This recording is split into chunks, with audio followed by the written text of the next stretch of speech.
Thank you for joining, friends. We have this, well, of course, Catherine here, our favorite professional who has been getting rave reviews for her demonstrations. Of course, for those that are tuning in, she is your advocate. She's your eyes, ears, and hands. She's going to tell you everything about this violin, everything good, everything bad.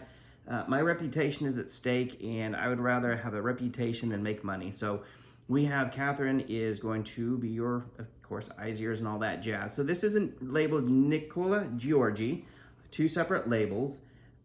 This violin has been on a journey to get the sound right. So it kind of hid the sound with the sound post and the bridge adjustments, and it really loves its new strings. So if you're not familiar with these guys, this violin said yes please. So I will be quiet now and pass this on to our professional Catherine to take it away.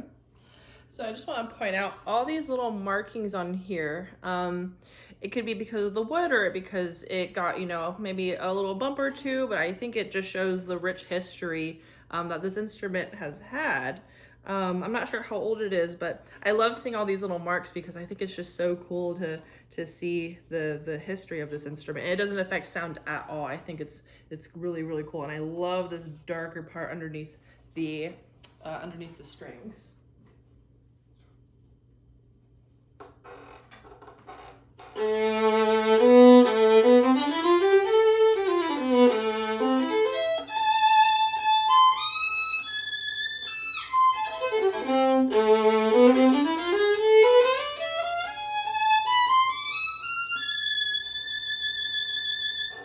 So this instrument has indeed been on a journey, just like John said. And I remember when I first played it, and I played it a few times, and just the sound wasn't quite right.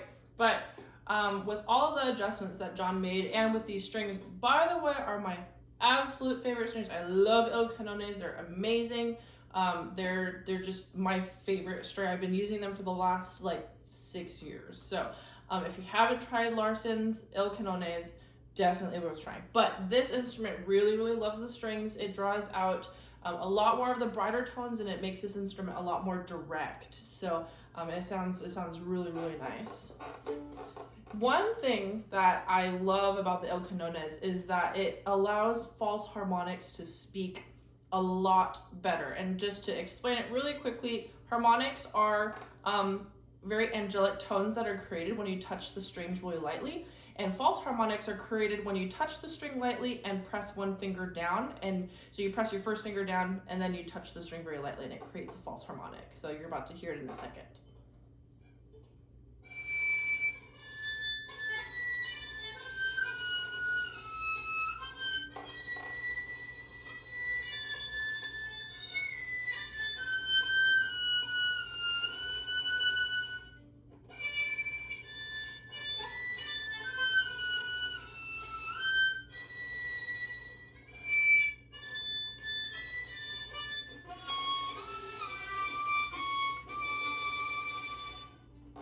So when I used to not use Larson's and I would be playing this excerpt from Chartist, I would have the worst time trying to get this G string false harmonic to speak. It would squawk and crackle and squeak, and I would just be banging my head on my music stand trying to get them to sound. But with the Il Canones, I don't know if I'm advertising the Il Canones more or the instrument, but I just wanted to let y'all know that Larson's are amazing. But the combination of this instrument and these strings, those false harmonics spoke very, very well. So if you get this instrument and you're playing Chartist, have no fear, the false harmonic section will be very easy.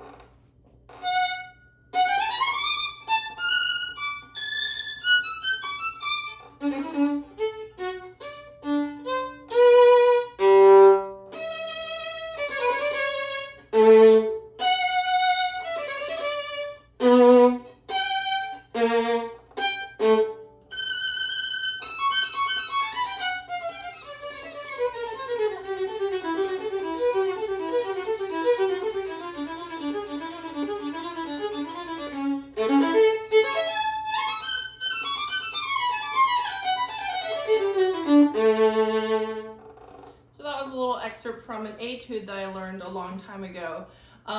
So the range of low notes to high notes is very consistent. I didn't hear any notes that were lower in quality or higher in quality. It was very even all across, which is really, really great.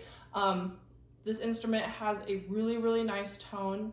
The strings are a bit new, so you might have heard some metallic sounds, and once the strings get broken into, the articulation will be even crispier. But already where it's at, it sounds really, really nice. So I'd say that this instrument has been through it, but it came out on the other side swinging, and it sounds really, really nice. Bravo, that's the first time in my life I've heard false harmonics. So that was just jaw-dropping to me. As Catherine eloquently pointed out on the violin as well, all the age marks and the repairs in there. In addition to that, this violin does have an excellently executed grafted scroll. So if you're looking for a violin with age, this certainly is. Professionals have estimated this is likely a Mittenwald instruments, probably in the 1800s built. But like many violins, they don't like to tell their secrets. But if you buy it, if it comes to you, it'll definitely sing for you. So bravo, Catherine, and thank you all for joining. Play on, my friends.